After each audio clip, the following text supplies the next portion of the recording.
Pol Pot, bayangan yang mengubah Kamboja menjadi labirin teror dan utopia.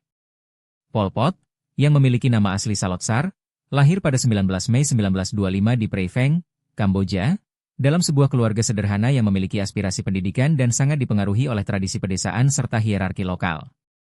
Sejak kecil, Salotsar menyaksikan ketimpangan antara kekayaan para tuan tanah dan kemiskinan para petani, otoritas mutlak para tetua, serta rapuhnya kehidupan manusia.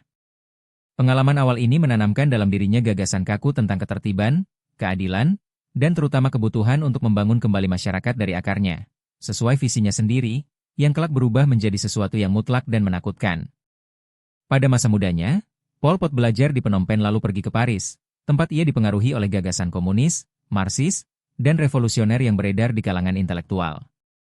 Di sana, di tengah perdebatan ideologis dan bacaan radikal, ia membentuk visi tentang masyarakat yang disucikan, di mana hierarki tradisional, kepemilikan pribadi, dan pengaruh asing harus dihapus untuk memberi jalan bagi Kamboja yang sepenuhnya egaliter dan mandiri.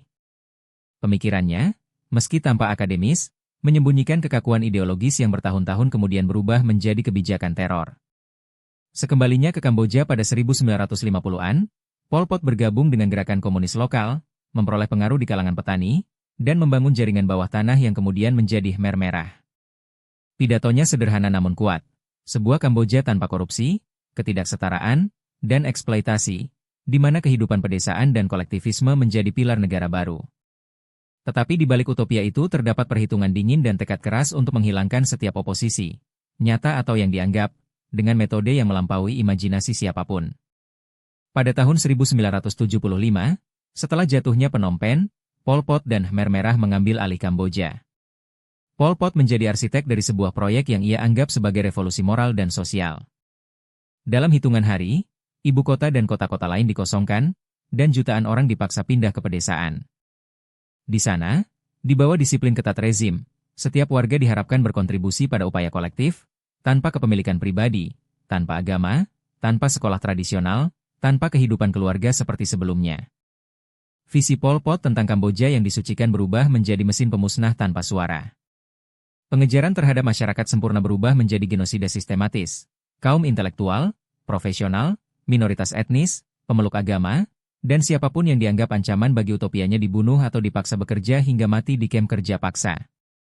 Keputusan-keputusan yang seringkali sewenang-wenang mencerminkan keyakinannya yang mutlak bahwa tujuan membenarkan cara, dan bahwa kemurnian ideologis lebih berharga daripada kehidupan jutaan orang. Pol Pot tidak pernah mencari pengakuan internasional atau membangun kultus kepribadian tradisional, meskipun sosoknya ditakuti dan dihormati di dalam negeri. Otoritasnya dijalankan melalui ketakutan, pengawasan terus-menerus, dan manipulasi psikologis, menciptakan jaringan ketaatan yang menjadikan perbedaan pendapat sebagai risiko mematikan. Pemerintahannya, antara 1975 dan 1979, mengubah Kamboja menjadi eksperimen sosial ekstrim, di mana ideologi bercampur dengan penindasan, dan utopia berubah menjadi mimpi buruk. Invasi Vietnam pada 1979 mengakhiri rezimnya di Phnom Penh, tetapi Pol Pot tetap berada di bawah tanah, memimpin perlawanan dan mempertahankan pengaruhnya di beberapa wilayah pedesaan. Sosoknya menjadi simbol keteguhan radikalisme, kekuatan destruktif ideologi ketika berubah menjadi dogma, dan kehancuran yang dapat ditimbulkan oleh seorang individu yang mampu memanipulasi seluruh struktur sosial. Hari ini, Pol Pot dikenang sebagai arsitek salah satu tragedi kemanusiaan terdalam abad ke-20. Namanya identik dengan teror, hilangnya kemanusiaan sepenuhnya, dan paradoks bahwa pencarian masyarakat sempurna dapat menghasilkan neraka mutlak. Ia bukan pemimpin konvensional, bukan pula revolusioner romantis.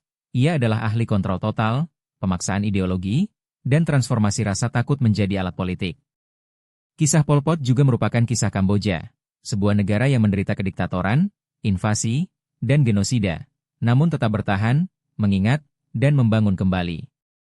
Warisannya yang gelap dan mengganggu menjadi peringatan universal akan bahaya ekstremisme, fanatisme, dan ilusi bahwa kesempurnaan sosial dapat dipaksakan tanpa mempertimbangkan kemanusiaan orang-orang yang menjadi bagian darinya. Pada akhirnya, ketika merenungkan hidup dan dampaknya, pelajaran yang muncul sangat menggelisahkan.